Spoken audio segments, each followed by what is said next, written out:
जय हिंद, जय हिंद, जय हिंद। आप सबको रिपब्लिक डे की मुबारकबाद।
Go! Fucking go!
DSW साहब और तमाम यहाँ ज़िम्मेदारान असातिज़ा और बहुत प्यारे बच्चों, आप सबको 71वां यौम जमहूरिया की बहुत बहुत मुबारकबाद। हम इस दिन तक पहुँचने के लिए बहुत मेहनत हुई, बहुत मशक्क़त हुई, बहुत कुर्बानियाँ हुई और कैसे कैसे जाबाज आए। बहुत से लोगों के नाम आपको मालूम है और हज़ारों और लाखों लोग ऐसे थे जो कुर्बान हुए इस मुल्क के लिए और हमें उनके नाम भी नहीं मालूम। हम उन सब को सलाम कर देते हैं और आज अपना खराज अक़ीदत पेश करते हैं। आज एक तब्दीली ये आई है जश्न जमहूरियत के इस फंक्शन में कि हमारे अपने बच्चियों ने और बच्चों ने यूनिफॉर्म में गार्ड ऑफ ऑनर लिया और तिरंगा फहराया गया। ये बहुत बड़ी एक शुरुआत है। ये खूबसूरत शुरुआत यकीनी तौर पर हमारी यूनिवर्सिटी को भी बहुत आगे लेके जाएगी और मुमकिन है कि कल कोई परमवीर चक्र, कोई मेडल, सेवा मेडल, शौर्य मेडल हमारे ही किसी बच्चे को कल मिले। हम उसके लिए आज से शुक्रिया अदा करते हैं। इस खूबसूरत शुरुआत की शुरुआत भी हम एक यूनिफॉर्म से करेंगे। मैं इन बच्चियों में से एक जो आज की परेड को लीड कर रही थी उसको आवाज़ दे रहा हूँ, अदीबा नसीम NCC कैडेट, कि वो इस स्टेज पर आए और आपसे मुखातिब हो। अदीबा नसीम।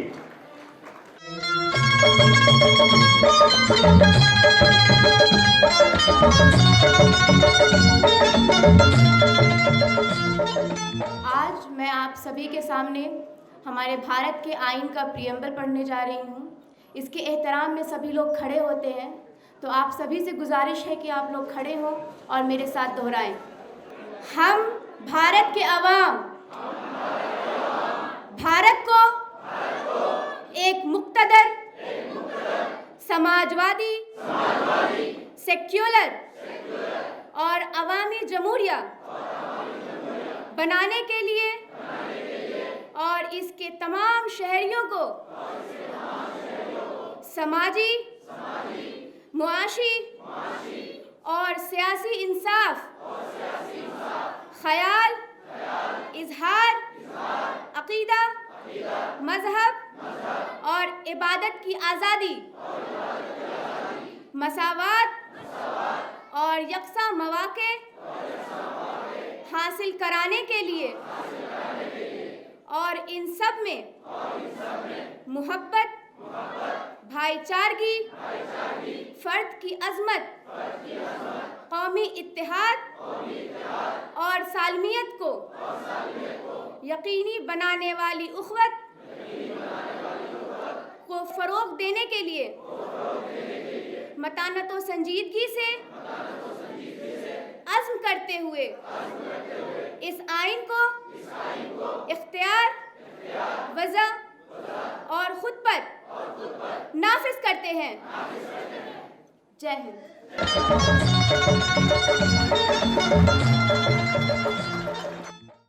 1921 में हज़रत मोहानी ने सबसे पहले कहा था इनकलाब जिंदाबाद। उसके बाद भगत सिंह, बटुकेश्वर और दूसरे लोगों ने।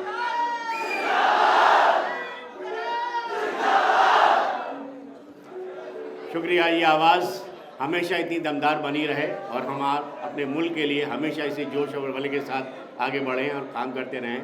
ये आज का दिन हमें याद दिलाता है। हज़रत, हमारे बच्चों ने कुछ अहम शहीदों के खतूत जो फांसी से चंद रोज़ कबल उन्होंने लिखे थे 3 ख़त ऐसे जो बहुत ही मार्काखेज़ हैं और बहुत ही तारीख़ी हैं उस नौइयत के, वो हम आपके सामने पेश करने जा रहे हैं। तो आइए समाअत फरमाते हैं हमारे 3 अजीम शुहदा के खुतूत।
गज़ब के बहादुर और इनकलाबी थे। उन्होंने पूरी ज़िंदगी मुल्क और कौम के लिए बड़ी बड़ी कुर्बानियाँ दी और बेपनाह अज़ियतों का सामना किया, लेकिन वतन की मोहब्बत में ना कभी हौसला हारे ना कभी उफ की। पहले मैनपुरी डकैती केस, फिर काकोरी रेल डकैती केस की वजह से उनका पुलिस और इंतज़ामिया से हमेशा बैर रहा। अक्सर कई दिनों तक बिस्मिल को भूखा प्यासा रहने पर मजबूर होना पड़ा, लेकिन उनके हौसले में कभी कमी नहीं आई। राम प्रसाद बिस्मिल को काकोरी रेल डकैती केस में अशफाक उल्लाह खां, रोशन लाल और राजेंद्र लाहड़ी के साथ मुल्जिम करार दिया गया और फांसी की सज़ा सुनाई गई। सबको अलग अलग जेलों में भेज दिया गया जहां जहां इन्हें फांसी दी जानी थी। बिस्मिल गोरखपुर जेल में थे तो अशफाक उल्लाह फैज़ाबाद सेंट्रल जेल में। अदालत के फैसले के मुताबिक 19 दिसंबर 1927 की तारीख उनकी फांसी के लिए तय की गई, जिसके लिए वक्त सुबह का मुकर्रर हुआ। फांसी से 4 रोज़ कबल राम प्रसाद बिस्मिल का खत फैज़ाबाद सेंट्रल जेल में अशफाक उल्लाह को मिलता है। ख्याल रहे कि दोनों बागी, दोनों इनकलाबी, दोनों शायर, दोनों का ताल्लुक़ शाहजहानपुर से, दोनों अपनी अपनी जेलों की कालकोठरी में बेसब्री से जामे शहादत के लिए बेकरार। आइए हिंदुस्तान की उस अजीम सपूत का आखिरी खत सुने जो उसने एक और मशहूर इनकलाबी अशफाक उल्लाह खां के नाम लिखा था। राम प्रसाद बिस्मिल का ये खत आपकी खिदमत में अबुल कलाम की आवाज़ में पेश किया जा रहा है।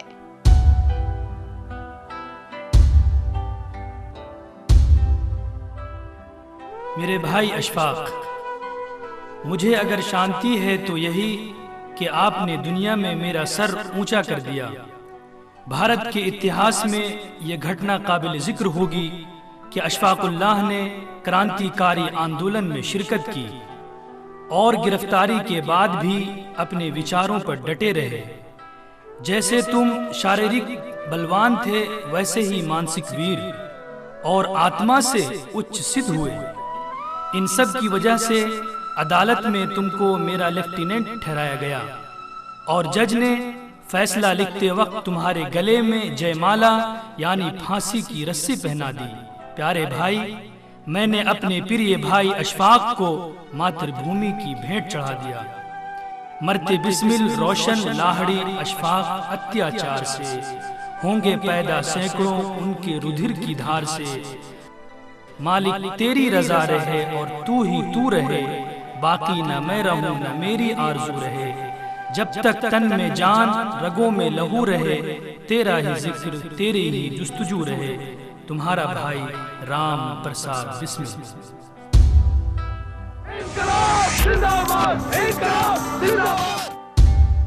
मुजाहिद आज़ादी अशफाक उल्लाह खां को काकोरी रेल डकैती केस में 3 साथी इनकलाबियों रोशन लाल, राजेंद्र लाहड़ी और राम प्रसाद बिस्मिल के साथ फांसी की सज़ा सुनाई गई। उन तमाम इनकलाबियों में अशफाक उल्लाह वाहिद नौजवान थे जिनका ताल्लुक़ खुशहाल घराने से था और उनके बेशतर अजीज़ व अकारिब आला ओहदों पर फायज थे। अशफाक को उनकी सूझबूझ की वजह से पुलिस सबसे आखिर में पकड़ पाई थी। उनके ख़ानदान के बुज़ुर्ग और हुकूमत के आला अफसरान ने उन पर बेहद ज़ोर डाला कि वो सरकारी गवाह बन जाएं, लेकिन अशफाक अपनी धुन के पक्के थे। इन्होंने वतन की मोहब्बत में अपनी जान निछावर कर दी, लेकिन अपने मुल्क और साथियों से बेवफाई करना गवारा नहीं किया। उस अजीम मुजाहिद आज़ादी अशफाक उल्लाह खां का आखिरी ख़त आपकी खिदमत में पेश किया जा रहा है, जिसे उन्होंने अपनी ज़ईफ़ माँ को जेल से लिखा था। देखिए किस तरह वो अपनी माँ को बहलाने की कोशिश कर रहे हैं और जवान बेटे की मौत पर आंसू बहाने के बजाय उस पर फ़ख्र करने की तरकीब दे रहे हैं। अशफाक उल्लाह खां के इस ख़त को आप मोहम्मद शमून की आवाज़ में सुनेंगे।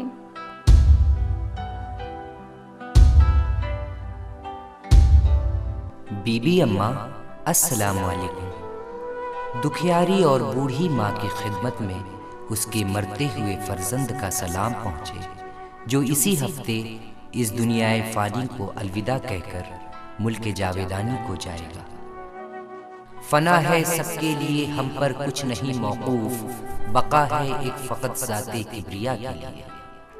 इस हकीकत से आप बखूबी वाकिफ़ हैं और तालीम याफ्ता हैं, मगर ये ज़रूर है कि बूढ़ी है और सिन रसीदा माँ के लिए ये सदमा ज़रूर बड़ा है कि उसका जवान बेटा नामुराद दुनिया से उठ जाए और वो उसकी नाश पर दो आंसू भी न डाल सके या उसकी मरी हुई सूरत न देख सके। मगर ये तो बताओ, ये हुक्म किसका है? क्या मुझे उसके हुक्म के बगैर कोई मार सकता है? उसने रोज़े अज़ल से ऐसा ही लिखा था कि अशफाक, तुमको फांसी पर मरना है और जब तू मरेगा तो कोई तेरे पास तेरे अजीजों में से ना होगा, बस हुक्म खुदाबंदी पूरा होकर रहेगा। मैं एक पुरसुकून मौत मर रहा हूँ। हुक्म खुदा ऐसा ही था और वो अटल है, होकर रहेगा। मौत सबके लिए है और सब मरेंगे। सब दुनियावी तकलीफें, मादी बंदिशें, सब पीर के रोज खत्म हो जाएंगी और मेरी रूह आजाद हो जाएगी। अब दूसरी मंजिल सामने है, देखिए वहां कैसी गुजरती है। मेरी प्यारी अम्मा, खुदा ने मुझको आपके शिकम से पैदा किया था। मेरी पैदाइश पर आपने शुक्राने अदा किए थे। आपने इस सिले में खुदा को क्या दिया कि उसने आपको एक इंसान की शक्ल में औलाद दी। आप मेरे बारे में सबसे यही कहती थी कि खुदा का बंदा है, खुदा ने दिया है, मैं उसी की अमानत हूं और आप अमानतदार हैं। ये अमानत आपके पास सिर्फ इतने दिनों के लिए ही थी जो अब आपसे वापस ली जा रही है। फिर ऐसे में आपका क्या हक है कि आप रद्दो कदह करें? तुम भी जानती थी और मुझे भी मालूम था कि हम तुम सब मरेंगे, कोई आगे कोई पीछे।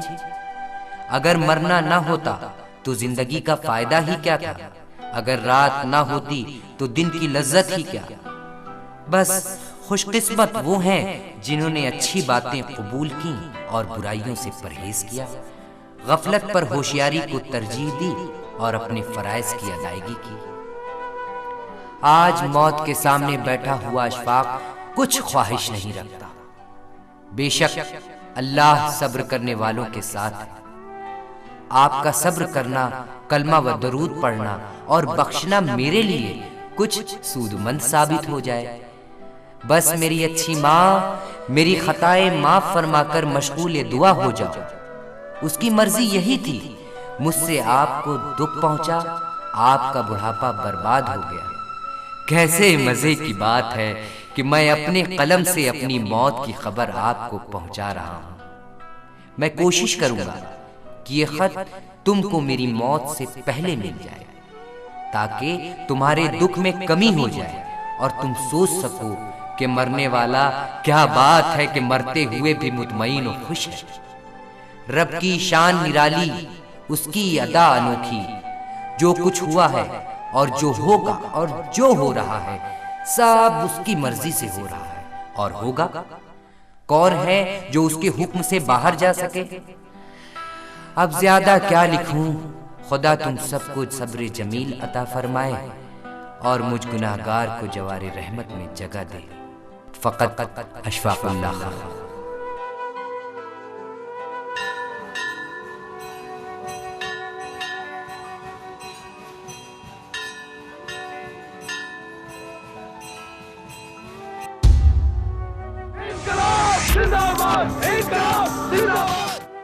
हमारे मुल्क हिंदुस्तान की जद्दोजहद आज़ादी की पूरी तारीख़ में अगर कोई वाहिद शख्स जो सबकी आँखों का तारा है और जिसकी शहादत पर सबको नाज है और जिसका एहतराम आज तक हम सबसे ज़्यादा करते हैं, वो कोई और नहीं भगत सिंह है। 24 मार्च 1931 की तारीख़ भगत सिंह की फांसी के लिए तय कर दी गई थी। लाहौर सेंट्रल जेल के बाहर ज़बरदस्त पहरा बिठा दिया गया था। चप्पे चप्पे पर पुलिस और फौज तैनात कर दी गई थी।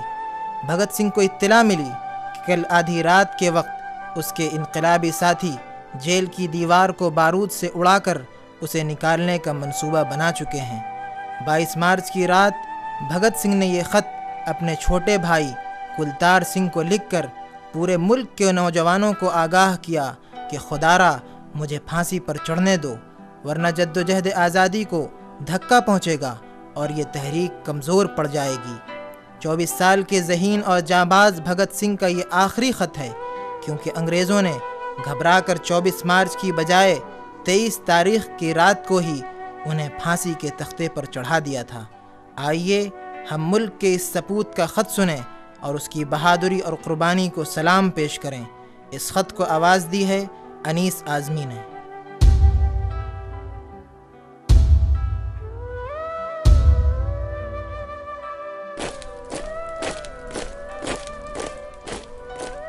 जाहिर है जीने की तमन्ना मुझ में भी होनी चाहिए। मैं एक शर्त पर जिंदा रहना चाहता हूं। मैं कैद होकर या पाबंद होकर जीना नहीं चाहता। मेरा नाम हिंदुस्तानी क्रांति का प्रतीक बन चुका है। क्रांतिकारी दल के आदर्शों और कुर्बानियों ने मुझे बहुत ऊंचा उठा दिया है, इतना ऊंचा कि जिंदा रहने की हालत में मैं इससे ऊंचा हरगिज नहीं हो सकता। आज मेरी कमजोरियां जनता के सामने जाहिर नहीं हैं। अगर मैं फांसी से बच गया तो यकीनन वो जाहिर हो जाएंगी और क्रांति का प्रतीक चिन्ह मध्यम पड़ जाएगा या मुमकिन है कि मिट ही जाए। लेकिन दिलेराना ढंग से हंसते हंसते मेरे फांसी चढ़ने की सूरत में हिंदुस्तानी माताएं अपने बच्चों के लिए भगत सिंह बनने की आरजू किया करेंगी और देश की आजादी के लिए कुर्बान होने वालों की तादाद इतनी बढ़ जाएगी कि क्रांति को रोक पाना ब्रिटिश साम्राज्य की शैतानी ताकतों के बूते की बात नहीं रहेगी। फांसी से बचे रहने की लालच मेरे मन में कभी नहीं आई। मुझसे ज्यादा खुशकिस्मत कौन होगा। आजकल मुझे अपने आप पर बहुत गर्व है। अब बड़ी बेताबी से आखिरी इम्तिहान का इंतजार है। कामना है कि ये और भी नजदीक आ जाए। हवा में रहेगी मेरे ख्याल की बिजली, ये मुझसे खाक है फानी, रहे रहे ना रहे। आपका साथी भगत सिंह।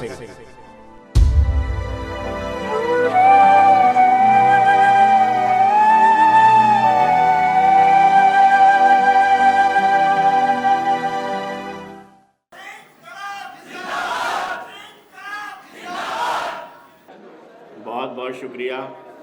आखिरी लम्हे भगत सिंह ने भी फांसी के तख्ते से यही नारा लगाया था। आपने भगत सिंह का साथ दिया, मैं तो ये मानता हूँ। आइए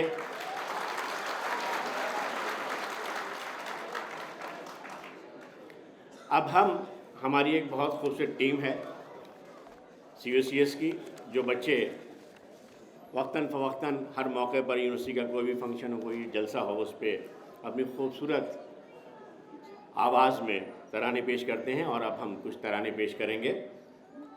इस टीम के मेंबरान को मैं आवाज़ दे रहा हूं कि वो बराह करम स्टेज पर तशरीफ़ ले आएँ। उनके लिए इस्माए गिरामी में पढ़े देता हूं। Shama Firdous BA, Tausif Priya Darshani Singh MA Hindi, Sabina Yasmin MA English, Jigra Jabi MA English, G Vishnupriya BA school of languages, Zeba Bakhtiyar MA Urdu, Kahkashan Begum DLED, Humaira Begum DLED, Shabana Begum DLED, Shahjahan Begum DLED, Ajit Sehgal B.Ed, Mohammad Hilal Khan DLED और मोहम्मद एहसान DLED। हम तराने मानू से इसका आगाज़ करेंगे। आप लोग जानते हैं कि हमारी यूनिवर्सिटी में गुलजार हौसल तो ही है। गुलजार हौसल जिसके नाम पर है वो मशहूर फिल्म साज, लिरिक्सिस्ट, नगमा निगार गुलजार के नाम पर है, जिनका असल नाम सरदार पूरन सिंह कालरा है।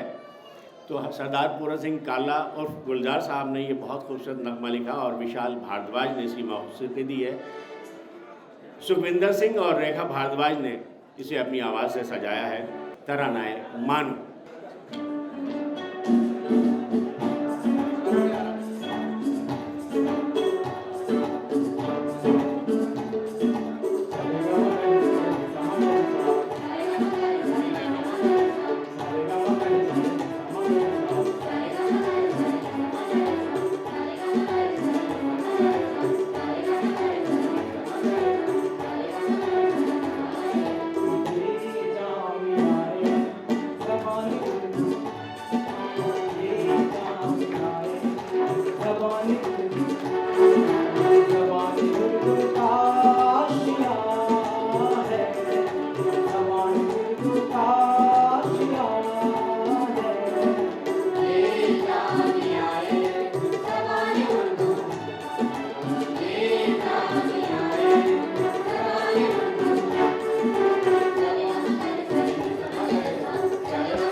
अब मशहूर ज़माना तराना हिंदी अल्लामा इकबाल का तहरीर करदा 1904 में ये नज़्मा लिखा गया था, लेकिन 1954 में ये मशहूर हुआ और जब ख्वाजा अहमद अब्बास ने इसको हाथ लगाया और ये तय हुआ कि एक बहुत बड़ी तंजीम कुल हिंद सतह पर लोगों को बेदार करने के लिए बनाई जाए और उस सूरत में इफ्ता क़याम में आया 26 जून 1954।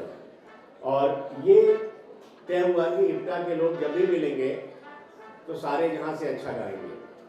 पंडित रविशंकर को बुलाया गया कि आप इसकी धुन बनाइए, और ये आज जहाँ भी बजता है हम क्रेडिट नहीं देते, ये पंडित रविशंकर की बनाई हुई 1954 की धुन पर ही बजता है, तो हम उन्हें सलाम करते हैं।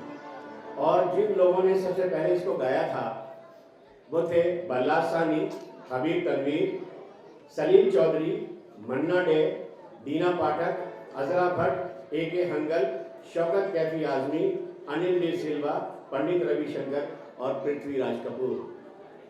ये अपने आप में एक बड़ी बात है कि इन लोगों ने सबसे पहले आवाम के बीच में जाकर इस नगमे को अमल किया। और आज ये बहुत खूबसूरत नगमा है जिसे हम तराने हिंदी कहते हैं। अल्लामा इकबाल ने जिसे तहरीर किया था 1904 में, और अब हम आपके सामने पेश करने जा रहे हैं सारे जहां से अच्छा हिंदुस्तान हमारा, जो यकीनन है सारे जहां से अच्छा।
ये बड़ी बात है कि हमारा अपना जो कोरस है यूनिवर्सिटी का, हम उसे फख्र करते हैं। और इसके लिए मैं डॉक्टर करण सिंह और डॉक्टर मोहम्मद मुस्तफ़ा हुसैन साहब को मुबारकबाद देता हूँ, जिन्होंने बड़ी मेहनत से ये गीत तैयार किए। और म्यूज़िक के जो बहुत मशहूर नाम हैदराबाद में हैं, जनाब सरदार खान साहब जो तबले पे बैठे हुए हैं, और अरुण भाई जो कीबोर्ड में हैं, और बबलू जी जो आपके सामने यहाँ पैड में हैं। इन लोगों का बड़ा कमाल और इन बच्चों के साथ बहुत अच्छी एक रेपो है कि बच्चे इनको समझते हैं और इनके इशारों को समझते हैं। और इन पांचों हज़रात का ये कमाल है कि आज हमारे पास इतना खूबसूरत कोरस है और मैं बीच में खामखा हूँ, मेरा कोई रोल नहीं है, लेकिन इन लोगों ने बहुत अच्छा ये काम किया है। तराना हमने अभी सुना, तराना हिंदी। इसके बाद हम एक प्रभात फेरी हुआ करती थी, जब लोग जद्दोजहद आज़ादी के अंदर गांव-गांव जाते थे, लोगों को राग़िब करते थे। उस ज़माने में बहुत कुछ लिखा गया और हमेशा जद्दोजहद आज़ादी के जब दौर होता है तो दुनिया के हर मुल्क में सबसे अच्छा लिटरेचर उसी ज़माने में लिखा जाता है। बहुत से ऐसे लोग जो गुमनाम थे, ऐसे एक नाम थे श्यामलाल गुप्त पार्षद। ये कानपुर के रहने वाले थे और इन्होंने गीत लिखा था, विश्व विजयी तिरंगा प्यारा, और पंडित जी को दिया। पंडित जी यानी पंडित जवाहरलाल नेहरू। उन्होंने कहा कि 4.5 सफ़े का गीत कौन गाएगा, और उन्होंने बैठ के इसको एडिट किया और ये जगह जगह गाया जाने लगा। हिंदुस्तान में ख़ासतौर से हिंदी बेल्ट में ये बहुत मकबूल हुआ और 1937 से गाते गाते लोग बड़े जवान हो गए बच्चे। और एक बात जो सबसे खूबसूरत अंदाज में ये पेश किया गया, पार्लियामेंट के ज्वाइंट सेशन में पंडित नेहरू बड़े इमोशनल हो गए और सरोजिनी नायडू से कहा कि तुम बहुत खूबसूरत आवाज़ की मलका हो, आज विश्व विजयी तिरंगा प्यारा, झंडा ऊंचा रहे, पार्लियामेंट के ज्वाइंट ऐवान में सुनाओ। और ये सरोजिनी नायडू के नाम से मशहूर हो गया, उनको बुलबुल हिंद कहा गया। ये वो तराना है जिसने सरोजिनी नायडू को बुलबुल हिंद का खिताब दिलाया था। आइए समाप्त फरमाते हैं श्यामलाल गुप्त पार्षद का लिखा हुआ ये 1937 का तराना।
बहुत पिछले ज़माने की सैर करा रहे हैं। 1937 के दौर से निकलकर अब हम थोड़ा और आगे निकल बढ़ते हैं और एक बहुत ही मकबूल तरीन नगमा हमारा जद्दोजहद आज़ादी से सरफरोशी है की तमन्ना अब हमारे दिल में है, जो राम प्रसाद बिस्मिल के नाम से मंसूब हुआ, लेकिन हकीकतन इसे अजीज़ुद्दीन बिस्मिल अज़माबादी ने लिखा था।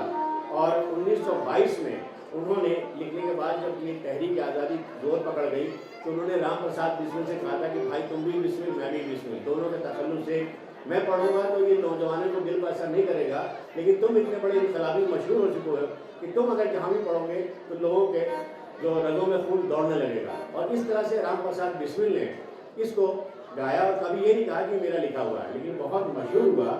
और ये जो लखनऊ की 2 जेलों में लोग गिरफ्तार किए गए थे काकोरी कांड के, और सबसे ज़्यादा 41 लोग थे लखनऊ की सेंट्रल जेल में थे। लेकिन जब ये जेल से निकलकर अदालत में जाते थे, जो एक सिनेमा हॉल किराए में लिया गया था स्पेशल कोर्ट के लिए, तो उस रास्ते के दोनों तरफ लोग होते थे, बहुत बड़ी तादाद में आवाम के लोग, और लारी से ये 41 और 2 यानी 43 लोग जो बेड़ियों में बंद होते थे, जंजीरों में जकड़े हुए होते थे, जोर जोर से गाते थे सरफरोशी की तमन्ना। और लखनऊ में जहाँ गांधी की मूर्ति है, जो पोस्ट ऑफिस कहलाता है, GPO कहलाता है, वहाँ पर उसके पास एक कोर्ट हुआ करता था जिसका कोई निशानी बाकी नहीं है, ना उन जेलों की कोई निशानी बाकी है, वो जेलें भी मिसमार कर दी गई हैं। लेकिन वो पूरी सड़क के दोनों तरफ लोग इस गाने को गाया करते थे, और ये सारे इनकलाबियों का बहुत मशहूर तरीन तराना था। बाद में इसको 4 साल बाद अशफाक उल्लाह की फांसी के बाद जो दौर आया भगत सिंह का, तो भगत सिंह और उनके साथी भी इस तराने को जेल में हमेशा गाया करते थे। आइए सुनते हैं सरफरोशी की तमन्ना अब हमारे दिल में है।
ये भी हमने देखा कि अशफाक उल्लाह खान इनकलाबी थे, बागी थे, बहुत बड़े ख़ानदान के थे, जितने भी इनकलाबी थे ये सब लोग बड़े गरीब घरों से थे, मतलब किसी के पास कोई ढंग का मकान भी नहीं था।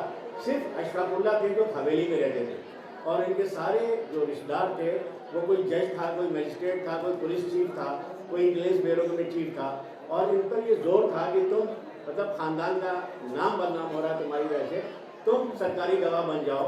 और अशफाक अकेले थे जो इस पूरी मुजाहिद थे जो अड़े रहे, डटे रहे, और उन्होंने बिल्कुल नहीं इस बात को किया। अशफाक बहुत अच्छे शायर थे, इन सब में सबसे अच्छे शायर थे, और हसरत तखल्लुस करते थे। और अशफाक की डेथ के बाद, फांसी के बाद, वो अभी जो आपने फोटो देखा था अशफाक का खत खत्म होने वक्त दाढ़ी हल्की चेहरे पर, ये दाढ़ी वाली फोटो उनकी मैयत ताबूत को लखनऊ से जब मैयत शिफ्ट हो रही थी फैजाबाद से शाहजहानपुर, तो लखनऊ में गाड़ी रोकी गई, और वहाँ पर जाकर गणेश शंकर विद्यार्थी कैमरामैन को लेके गए थे जो प्रताप के एडिटर थे, और उन्होंने कहा कि अशफाक की फ़ोटो एक मुझे चाहिए। तो बहुत मुश्किल से पुलिस डिपार्टमेंट को राज़ी किया कि इस बहादुर की एक फ़ोटो तो होनी चाहिए, और वो आखिरी फ़ोटो जिसमें छोटी सी दाढ़ी है, वो अगर गणेश शंकर विद्यार्थी ना लेते प्रताप के एडिटर, तो शायद हम अशफाक का ही चेहरा कभी नहीं देख पाते। और उसके बाद उनके जो वकील थे कृपा शंकर हजेला ने कहा कि मैं उनका जो पूरी बायोग्राफी है वो लिखी जाए, मैं उसको अपनी तरफ से छपाऊँगा। और कृपा शंकर हजेला ने अशफाक का केस लड़ने में एक नया पैसा नहीं लिया था, ये बहुत बड़ी बात है। और वो फैजाबाद जेल आए, जब कृपा शंकर हजेला की मौजूदगी बताई कि जेल के बाहर जो लोग बैठे हैं, तुम्हारे भाई, तुम्हारे लल्लू खां और तुम्हारे जो सारे 8 वकील हैं वो बैठे हैं, कृपा शंकर हजेला भी लखनऊ से आए हैं, तो उन्होंने पर्चा लिखा था कि मेरी ख्वाहिश है, मेरी आखिरी ख्वाहिश है कि जब मैं फांसी के तख्ते पर चढ़ूँ तो मेरी मुस्कुराहट देखने के लिए बतौर गवाह, बतौर वकील नहीं, बतौर गवाह आप वहाँ आइए। तो उन्होंने कहा बहादुर तुम हो, मैं सिर्फ एक मामूली वकील हूँ, मुझ में इतनी हिम्मत नहीं है कि मैं अपने भाई को इस रूप में देख सकूँ। और अशफाक की जो कब्र है शाहजहानपुर में, वो कृपा शंकर हजेला के पैसे से बनी। ये हिंदुस्तान है, ये हमारा हिंदुस्तान है। वो अजीम अशफाकुल्लाह खां, क्योंकि अशफाक के जो मैंने बताया कि बड़े रईस घर के थे, वो घर तबाह हो गया था, इतनी बार कुर्दियाँ हुई, घर के सामान इतनी बार पुलिस ने फेंके, हर सामान उठा के ले गए, घर में चारपाई तक नहीं थी, हर चीज़ उनके घर से जा चुकी थी। तो जो इतना खुशहाल घर था वो इतनी ज़्यादा कर्ज में आ चुका था। ये हालात थे, इसलिए खबर वाली बात मैंने बताई, वो ये मामला था। और अशफाक के भाई ने, बड़े भाई ने सोचा कि बहुत मशहूर हो गया, तो अपने बेटे का नाम अशफाकुल्लाह खां रखा, यानी अशफाकुल्लाह खां के भतीजे अशफाकुल्लाह खां। और उन्होंने उस घर को यादगार बनाने के बजाय एक होटल बना दिया। और जो बहुत ही अफसोस की बात है कि घर के लोगों ने, जिसका नाम भी अशफाकुल्लाह खां था, उसने अपने चचा अशफाकुल्लाह खां को मिटा दिया। ये सब अजीब अजीब सी तारीखें हैं जिसको पढ़कर बड़ा अफसोस होता है कि क्या क्या होता है। मतलब पैर छूने को, चूमने को दिल करता है इज्जत में, और आपने ये किया कि उनकी हर चीज़ बेच दी। तो बहरहाल उस अशफाकुल्लाह खां का की ये एक तहरीर जो उसने चौक काले कोयले से काल कोठरी में फांसी से चंद रोज़ पहले दीवार पे लिखी थी, और अपनी आप को तारीख में कुछ नहीं लिखा, अपने वतन के लिए हिंदुस्तान कभी तो पहुंचेगा, और आज पहुंचा है, उरूज कामयाबी पर कभी हिंदुस्तान होगा। ये उसकी तहरीर फैजाबाद सेंट्रल जेल की दीवार पर कोयले से लिखी हुई गज़ल पेश है।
हौसला चाहिए इस सदर को लिखने के लिए कि सुना है आज मक्तल में हमारा इम्तिहान होगा।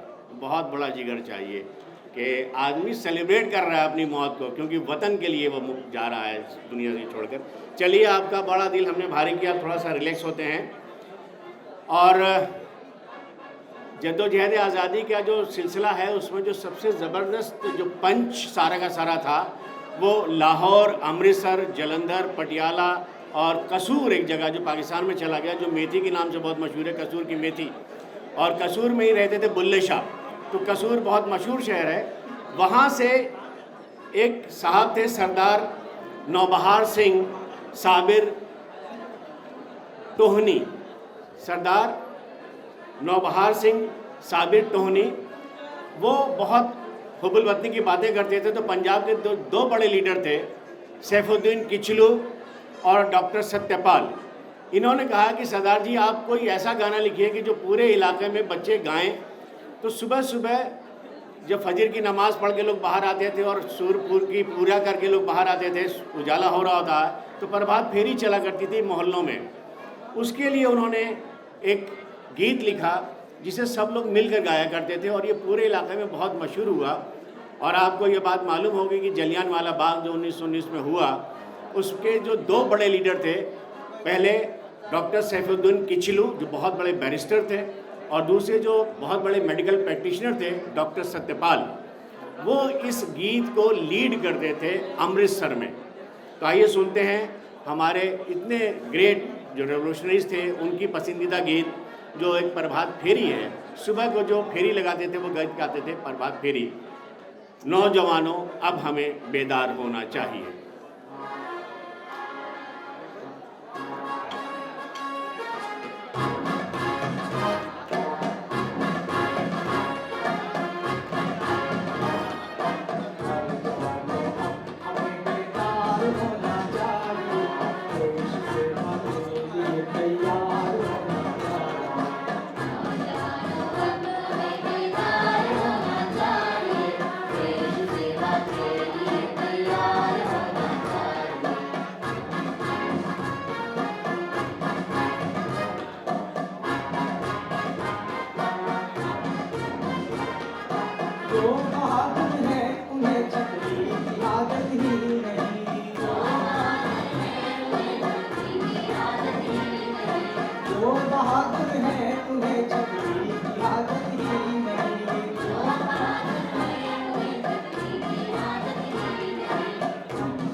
नौजवानों का ये जोश जज्बा हर वक्त मुल्क को चाहिए, आज भी चाहिए, कल भी चाहिए था। इसलिए आप बेदार हमेशा रहिए, ये मुल्क हमेशा अपनी राह पे चलता रहेगा।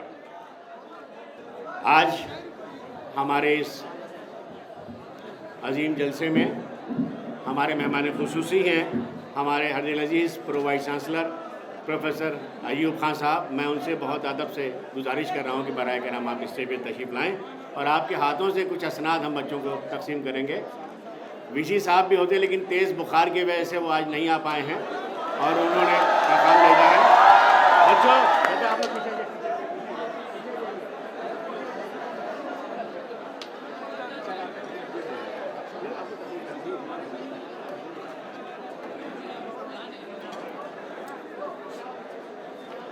हटाना, इनको हटा, पहले हटा दीजिए।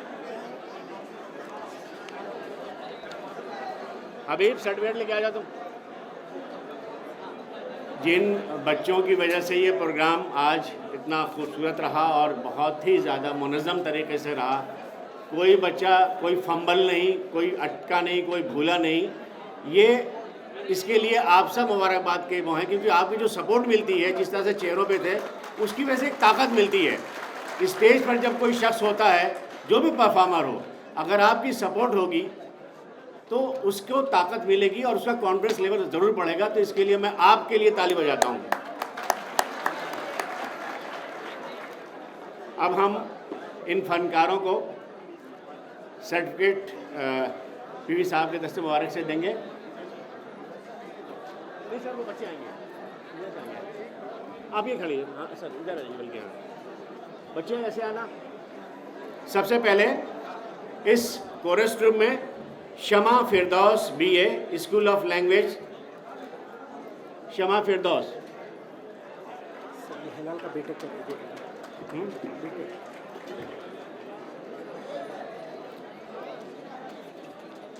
तंसूरी प्रिया सिंह MA हिंदी, तंसूरी प्रिया सिंह MA हिंदी। तालियां तो बजाइए, इन्होंने बहुत मेहनत की है। ये गा तो रहे थे लेकिन जी जान से गा रहे थे, इसलिए। Sabina Yasmin MA English,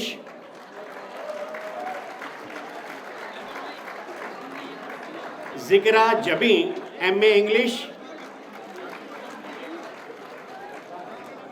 G Vishnu Priya BA, G Vishnu Priya. Zeba Bakhtiyar MA Urdu,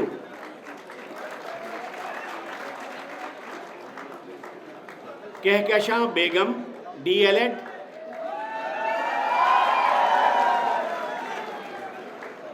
Humaira Begum DLED Humaira, Shahana Begum DLED, Shahana Begum DLED। Ajit Sehgal B.Ed, Ajit Sehgal B.Ed। Mohammad Hilal Khan B.Tech, Mohammad Hilal Khan B.Tech। और Abida Naseem NCC cadet.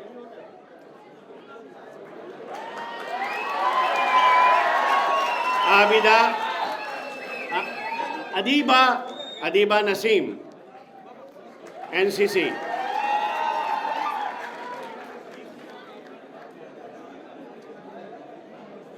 Volunteers में जो लोग इसमें काफ़ी ताउन रहा है, मोहम्मद फ़हीम ITI, कहाँ है Mohammad Faheem ITI। Noor Mujassam BA, Noor Mujassam. Mohammad Misbah Zafar BA, Mohammad Misbah Zafar. Syed Mazharuddin,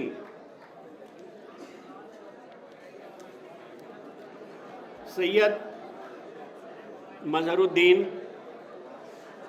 Abdul Qadir B Tech, Abdul Qadir B Tech,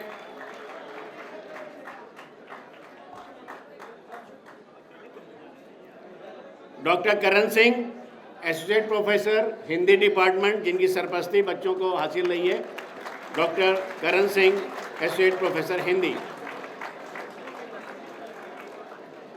doctor Mohammad Muzaffar Hussain Khan Sahab, assistant professor.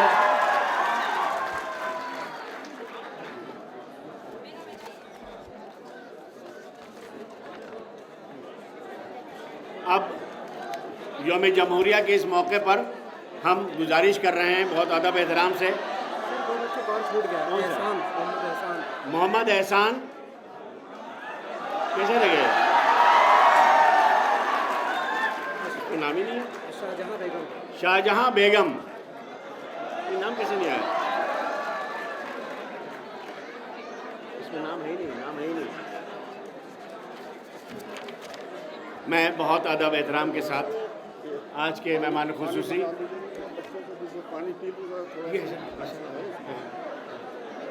जनाब प्रोफेसर अयूब खान साहब, जो आज के मेहमान खुसूसी हैं और हमारे बहुत हरदिल अजीज़ प्रो वाइस चांसलर साहब हैं। ताल्लुक़ आपका मैथमेटिक्स से है और इंटरनेशनल फेम का आपका काम है, रिसर्च वर्क है, और हिंदुस्तान की तमाम जो बड़ी दिल्ली की खास यूनिवर्सिटियाँ हैं उस पर आपका ताल्लुक़ रहा है, जामिया से, उसमें आप मुंसलिक रही हैं। उसके अलावा दिल्ली यूनिवर्सिटी में भी बहुत आपने काम किया है, बहुत सारे आप रिसर्च फेलोज़ पूरी दुनिया में छाए हुए हैं, और मैं उनसे बहुत ही अदब एहतराम से गुजारिश कर रहा हूँ कि आज के हमारे जश्न जमहूरिया के मौके पर अपने खिताब से नवाजें। मोहतरम प्रोफेसर अयूब खान साहब, प्रो वाइस चांसलर, मानू।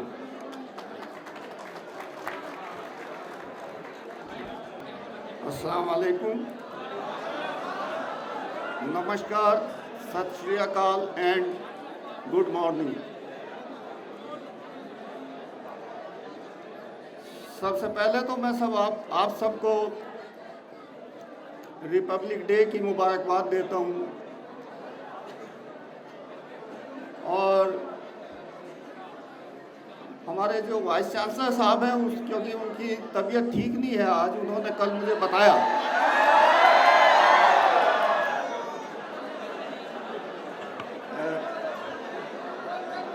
तो कल रात मुझे पता चला कि वो यहाँ इस मौके पे जब मुझे आना है, और सुबह ही उनका फिर फ़ोन आया और उन्होंने कहा कि मेरी तरफ से जो है सभी जो लोग हैं उन्हें रिपब्लिक डे की मुबारकबाद देना। तो मैं वाइस चांसलर साहब की तरफ से आप सबको मुबारकबाद देता हूँ रिपब्लिक डे की। और एक चीज़ और है कि वाइस चांसलर साहब बहुत ही एक्साइटेड थे इस प्रोग्राम को अटेंड करने के लिए, क्योंकि हमारे जो एनसीसी के कैडेट्स हैं उन्होंने इसमें पहली बार जो पार्टिसिपेट किया है, तो उन्होंने वाइस चांसलर साहब ने उनके लिए भी जो है मुबारकबाद भेजा है।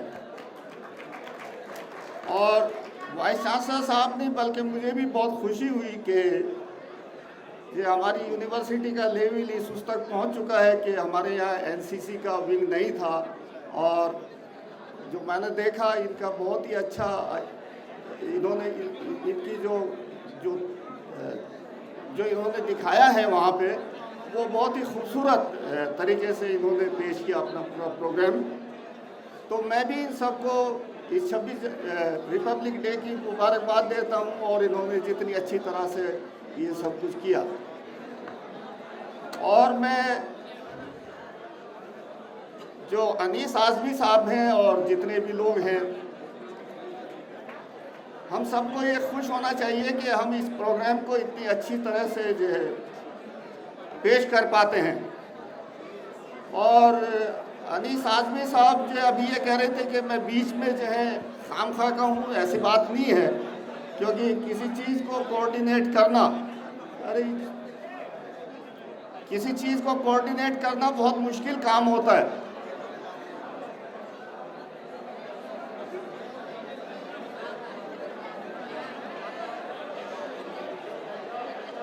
अगर चीज़ें ठीक तरह से कोऑर्डिनेट नहीं होती तो फिर हम उन चीज़ों को ठीक तरह से प्रेजेंट भी नहीं कर पाते। तो इसलिए अनीस, मैं समझता हूँ कि अनीस साहब का इसमें बहुत बड़ा रोल है।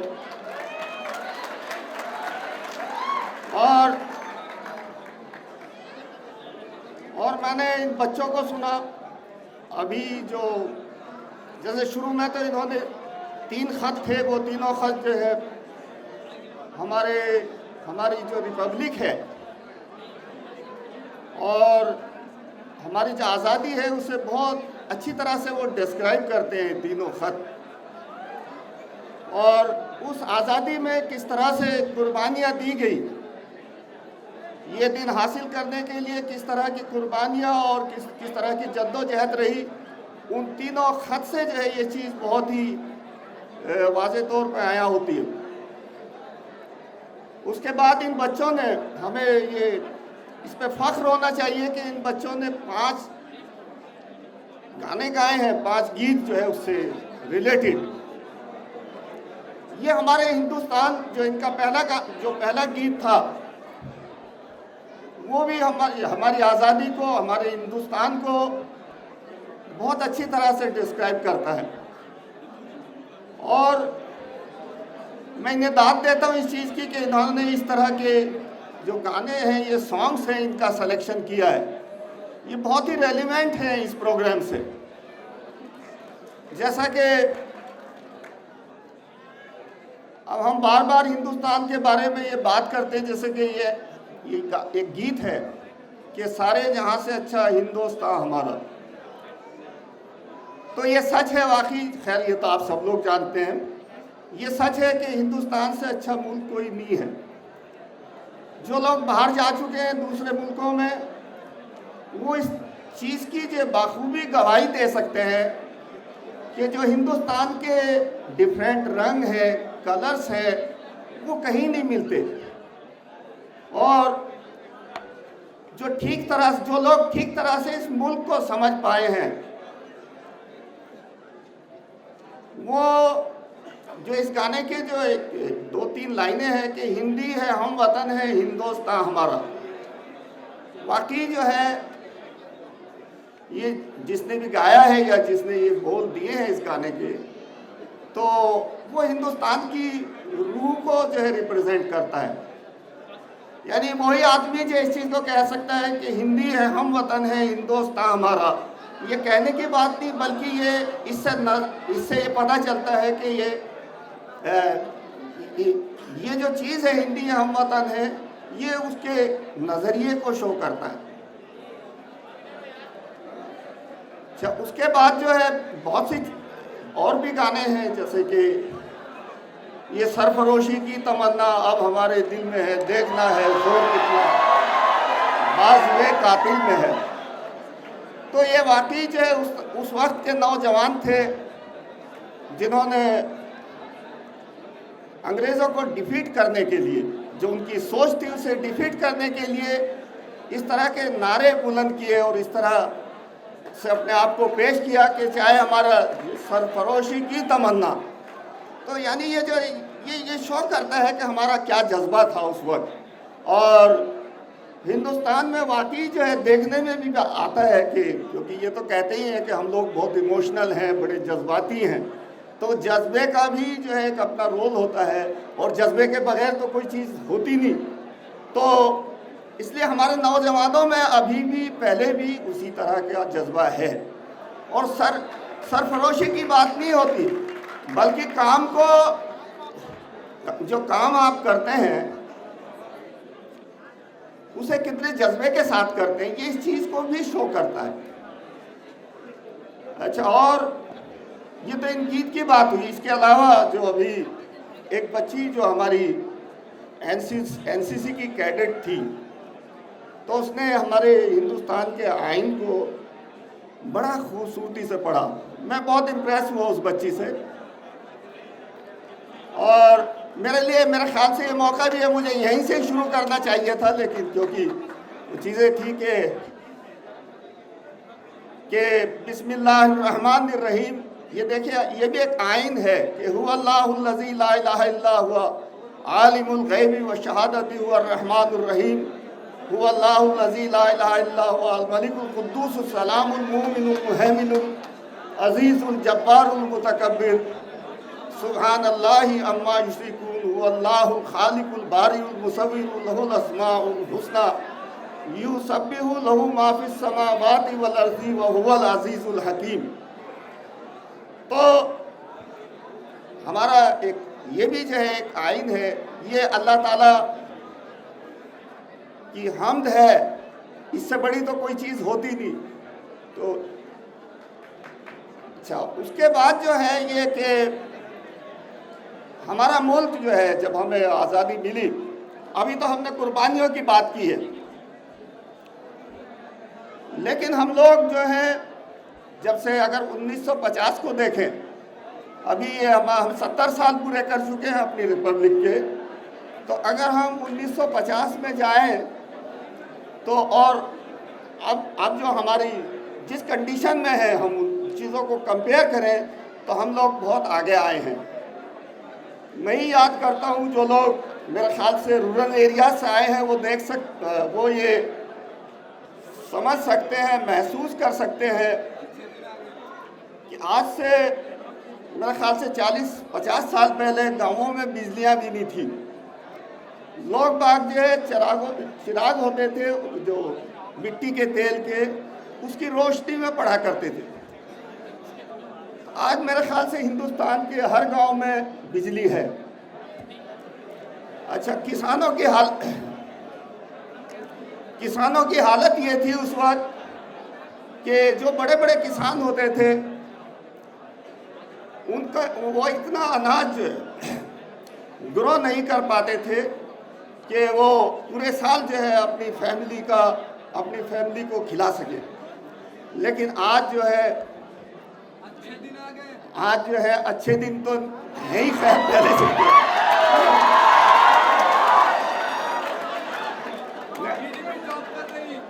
नहीं, अच्छे दिन जो है बहुत जल्दी नहीं आए हैं, ये 70 साल की मैं बात कर रहा हूँ। तो मैं 70 साल की बात कर रहा हूँ कि उसमें हमने क्या हासिल किया है। तो हम लोगों को मायूसी में ही नहीं रहना चाहिए, यानी तारीखियों में ही नहीं रहना चाहिए, बल्कि उजालों की भी बात करनी चाहिए। और ये हमारे लिए बड़े फ़ख्र की बात है कि हमने इतना अचीव किया है।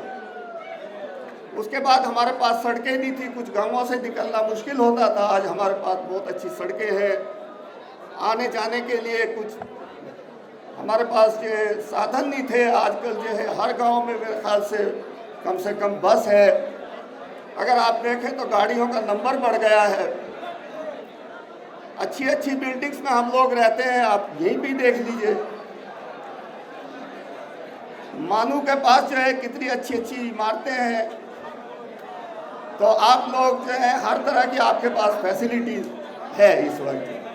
तो मेरे ख्याल से हमने इन 70 साल में बहुत अचीव किया है और हमें इस बात पे फख्र होना चाहिए।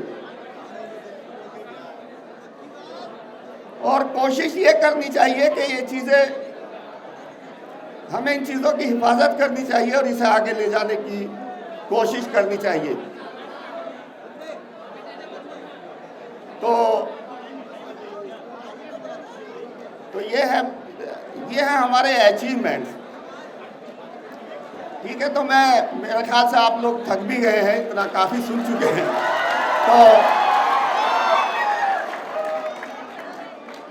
तो मैं थोड़ा सा और अपनी बात या 5-7 मिनट कहूँगा, उसके बाद मैं ख़त्म कर दूँगा।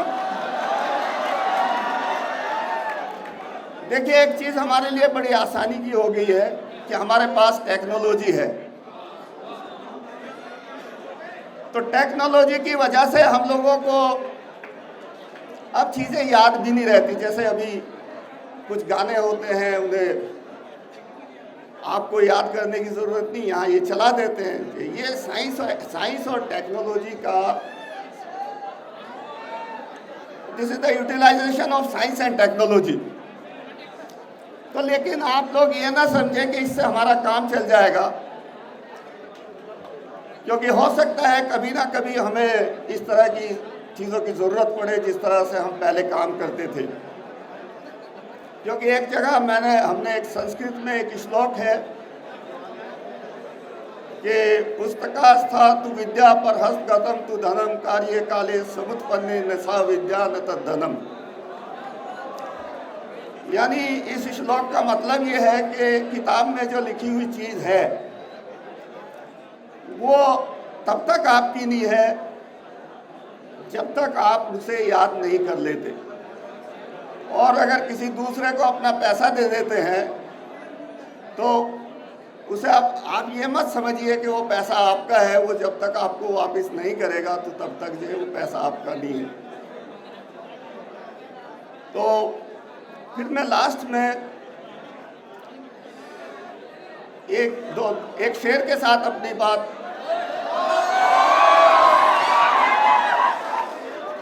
कि जिंदगी तल्ख भी है और मज़ेदार भी है, फूल जिस चमन में खिलता है वहाँ खार भी है। और बस आखिर में एक इंग्लिश का मैंने बहुत छोटी क्लास में ये चीज़ पढ़ी थी कि work while you work, play while you play, that is the way to be happy and be. इन अल्फाज के साथ जो है मैं आप सब लोगों का शुक्रिया करता हूँ, ख़ासतौर से हमारे रजिस्ट्रार साहब, हमारे प्रोक्टर साहब, DSW, all the faculty members, और जिन्होंने अनीस आजमी साहब जिन्होंने कंपेयरिंग की है।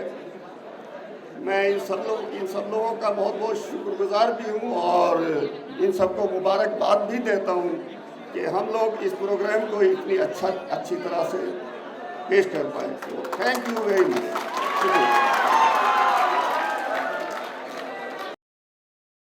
बहुत शुक्रिया, करम नवाजिश मोहतरम प्रोफेसर सर साहब। हजरात, बस 2 मिनट खामोश रहिए, मैं अब सिर्फ 2 मिनट से भी कम वक्त लूँगा आपका, क्योंकि महज़ब समाज में ये तरीक़ा होता है कि आपने जो प्रोग्राम देखा, इस प्रोग्राम के स्टेज पर जो लोग थे उतने ही लोग बिहाइंड द स्टेज थे। अगर वो ना होते तो शायद हम कुछ भी ना कर पाते। और वो मुसलसल अभी भी खड़े हुए हैं, तैनात हैं, अपना काम देख रहे हैं, अपनी जिम्मेदारियाँ दिखा रहे हैं। तो मैं आप सबका शुक्रिया अदा करता हूँ जिस सब्र तमहूल के साथ। और हमेशा इस यूनिवर्सिटी के कैंपस को मैं कहता हूँ कि हसीन तरीन कैंपस है, खुदा ने इसको हुस्न तो दिया है, लेकिन आप लोगों की कोशिशों से, काविशों से, आपकी जिम्मेदारियों से यहाँ कभी कोई कूड़ा नज़र नहीं आता, कोई गंदगी नज़र नहीं आती, कभी सीटी बजाता हुआ कोई बच्चा नहीं दिखता, कभी ज़ोर से शोर मचाता हुआ कोई नहीं दिखता। ये उर्दू तहज़ीब का असर है जिसकी आप अलमदारी कर रहे हैं। अब मैं अपने प्रोफेसर साहब का शुक्रिया अदा करता हूँ, रजिस्ट्रार साहब का, यहाँ जितने भी जिम्मेदारान बैठे हैं उन सब का फ़र्दन शुक्रिया अदा करता हूँ, जितने भी डीन हैं, HODs हैं, हमारे असातिज़ा हैं। इसके अलावा यहाँ पर जो दूसरी चीज़ डिपार्टमेंट है कि PRO डिपार्टमेंट जिन्होंने सारा एहतमाम किया, उनका पूरा स्टाफ कल से यहाँ खड़ा हुआ है, उनका शुक्रिया। IMC ने जो अभी प्रोजेक्टर पे आप लोगों ने देखा और जो कुछ यहाँ पे फिल्मिंग कर रहे हैं, IMC के एक फ़र्द का शुक्रिया अदा करता हूँ। CUC स्टाफ भी एक हफ्ते से मुलव्विस है इस सारे प्रोग्राम की तैयारी में। DSW के सारे staff, engineering section, horticulture staff, house keeping, members of मानू स्टूडेंट यूनियन, उनकी भी काफ़ी अहम रोल रहा है इसमें। और तमाम तलबा का मैं फ़र्दन शुक्रिया अदा करता हूँ।